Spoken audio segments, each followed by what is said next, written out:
The year was 1946. The former allies of World War II were engaged in a Cold War between capitalist West and communist East. The United States changed history forever with the introduction of the atomic bomb, a weapon of unparalleled nuclear devastation. One of their most popular test spots, the site of 23 separate detonations over the course of 12 years for a total fission yield of 42.2 megatons, was Bikini Atoll in the middle of the Pacific Ocean. The results were ecological devastation, and perhaps something more. Deep beneath the atoll, the fauna began to change. They evolved, becoming sentient, forming language, technology, and society. This Bikini Bottom organized into a monarchy under the god King Neptune. It developed a free market economy and a thriving artistic culture. Even the simplest underwater creatures became capable of complex thought, including the very first multicellular organism to be categorized as part of the animal kingdom,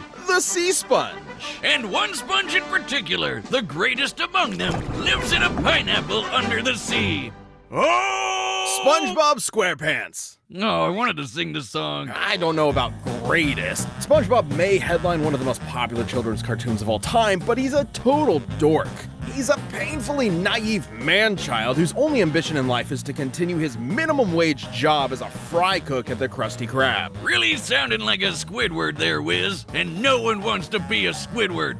Sponge Robert might not have the flashiest life, but he's happy. And that's what matters, ain't it? Not in Death Battle, it doesn't. SpongeBob is routinely physically incapable of even the most basic tasks, almost like anti-Toon Force. He's the biggest wimp in town, like the time he failed to lift a glass of lemonade, or the time a school bully gave him diarrhea, or the time he effortlessly rotated the entire planet.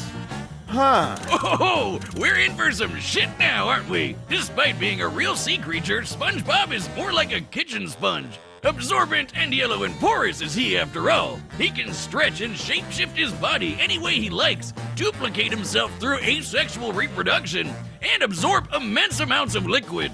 Wouldn't he always be full, though? From an entire lagoon to, oh god, enough water to replace the moon? Oh, and for some reason he has an insane healing factor. He survived being torn in half, vaporized, having his soul removed from his body, and literally being unraveled out of existence. Okay, I think we're good. We can just end the rundown here. No, I need to see how deep this rabbit hole goes. Perhaps his most mind-bending ability is his control over bubbles. No, stay with me. This is unbelievable.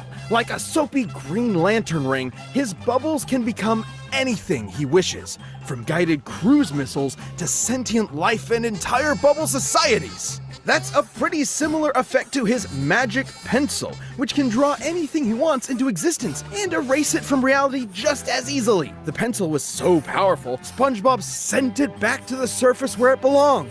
But in later seasons, he still just has it for some reason. And finished! I call him Doodle Whiz. Whiz, he's just like you, but I made him with a pencil. I'm calling the police. Even the mundane becomes godlike in SpongeBob's yellow hands, like his reef blower, which hoovered up the entirety of Earth's oceans in seconds and then exploded on top of SpongeBob all at once. It's estimated the entire mass of Earth's oceans is about 1.5 quintillion tons. Considering all the water refilled the planet in about 1 second, that'd be a kinetic energy of over 6,000 yotatons. That's enough energy to nuke Jupiter 13 times over. And SpongeBob was completely unharmed. His hydrodynamic spatula isn't just an impromptu bladed weapon, it's also his primary instrument to create the greatest foodstuff Bikini Bottom has ever seen, the Krabby Patty. A burger so delicious, it's basically magic. Not only is it totally addictive, SpongeBob was romantically attracted to one. It can nullify mind control, heal wounds, and even detonate. SpongeBob has survived nukes point blank, hugged his best friend Patrick so hard their DNA fused, can ride on the scene transitions, and once cried so hard he flooded Bikini Bottom, even though it's already underwater. Shit, he once grabbed a hold of this mysterious string and unraveled the entire universe. He literally undid the fabric of reality in seconds. What the f***? What was that you were saying about anti-Toon Force? I'm sorry.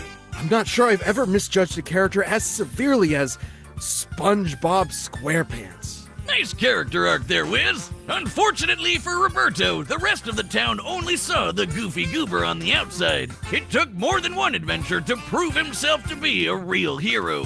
You think he ever banged that squirrel? He's crushed Plankton's Plan Z, won the Battle of Bikini Bottom against an army of killer robots, and even teamed up with fellow Nickelodeon stars Timmy Turner, Jimmy Neutron, and Danny Phantom to save the Nicktoons multiverse. His biggest weakness is that he's a giant, suicidally naive idiot. And depending on the humidity of the atmosphere around him, being out of the water can dehydrate and permanently incapacitate him. Oh, also seasonal rot. Those first 3 seasons are pure gold, but after that, oh boy. There's this one episode called Squid Baby where Squidward gets brain damaged into a giant baby and shits himself on screen.